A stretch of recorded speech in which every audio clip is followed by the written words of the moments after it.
આપણે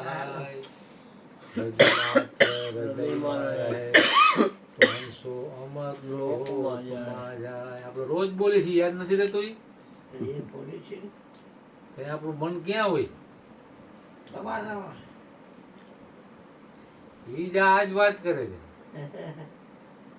क्योंकि ये शराब फकीरों की महफिल में बोतल में नहीं दिल की प्यालियों में पिलाई जाती है भांजे। तू चुल्लू भर पिएगा तो तू खुद में खाना बन जाएगा। જેટલા જેટલા મહાપુરુષો રહ્યા ને એના ગુરુ પાસેથી એક ચૂલું ભર પીધું છે. તો એ વર્ષોના વર્ષો લગી એમને કોઈ શાસ્ત્રનો આધાર લીધા વિના બોલી શકે. ક્યારે બોલી શકે?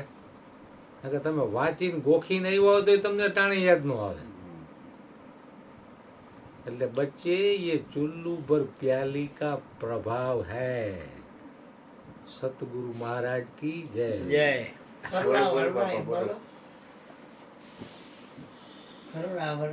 करुणा वरुणा करे तो